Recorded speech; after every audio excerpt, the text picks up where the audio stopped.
neck of pebbles, cast up by rages of the sea, and unparalleled in its kind in Europe.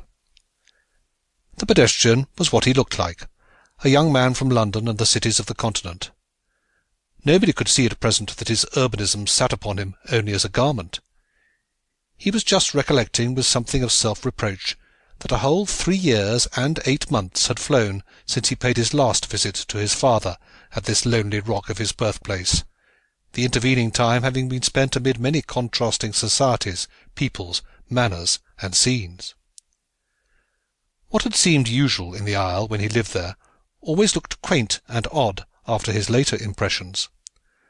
More than ever the spot seemed what it was said once to have been, the ancient Vindilia Island, and the home of the Slingers.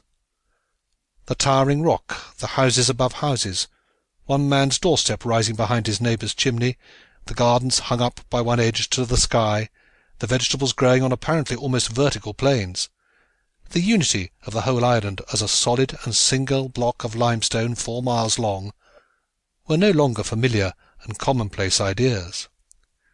All now stood dazzlingly unique and white against the tinted sea, and the sun flashed on infinitely stratified walls of oolite, the melancholy ruins of cancelled cycles, with a distinctiveness that called the eyes to it as strongly as any spectacle he had beheld afar. After a laborious clamber he reached the top, and walked along the plateau towards the eastern village. The time being about 2 o'clock, in the middle of the summer season, the road was glaring and dusty, and drawing near to his father's house, he sat down in the sun. He stretched out his hand upon the rock beside him. It felt warm. That was the island's personal temperature when in its afternoon sleep, as now. He listened, and heard sounds. Whir, whir, saw, saw, saw. Those were the island's snores, the noises of the quarrymen and stone sawyers. Opposite to the spot on which he sat was a roomy cottage or homestead. Like the island, it was all of stone, not only in walls, but in window frames, roof, chimneys, fence, stile, pigsty, and stable, almost door. He remembered who had used to live there, and probably lived there now. The Carew family, the Roan Mare Carews, as they were called to distinguish them from other branches of the same pedigree, there being but 6 Christian and surnames in the whole island. He crossed the road and looked in at the open doorway. Yes, there they were still. Mrs. Carew, who had seen him from the window, met him in the entry, and an old-fashioned greeting took place between them.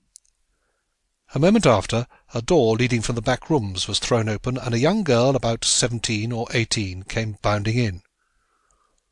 "Why, 'tis dear Jose!" she burst out joyfully, and running up to the young man, she kissed him. The demonstration was sweet enough from the owner of such an affectionate pair of bright hazel eyes and brown tresses of hair, but it was so sudden, so unexpected by a man fresh from towns, that he winced for a moment quite involuntarily, and there was some constraint in the manner in which he returned her kiss, and said, "My pretty little Avis, how do you do after so long?" For a few seconds her impulsive innocence hardly noticed his start of surprise, but Mrs. Carew, the girl's mother, had observed it instantly. With a pained flush she turned to her daughter. "Avis, my dear Avis, why, what are you doing? Don't you know that you've grown up to be a woman since Jocelyn, Mr. Pierston, was last down here? Of course you mustn't do now as you used to do 3 or 4 years ago." The awkwardness which had arisen was hardly removed by Pierston's assurance that he quite expected her to keep up the practice of her childhood, followed by several minutes of conversation on general subjects. He was vexed from his soul that his unaware movement should so have betrayed him. At his leaving he repeated that if Avis regarded him otherwise than as she used to do, he would never forgive her. But though they parted good friends, her regret at the incident was visible in her face. Jocelyn passed out into the road and onward to his father's house hard by. The mother and daughter were left alone. "I was quite amazed at him, my child," exclaimed the elder. "A young man from London and foreign cities, used now to the strictest company manners, and ladies who almost think it vulgar to smile broad. How could you do it, Avis?" I didn't think about how I was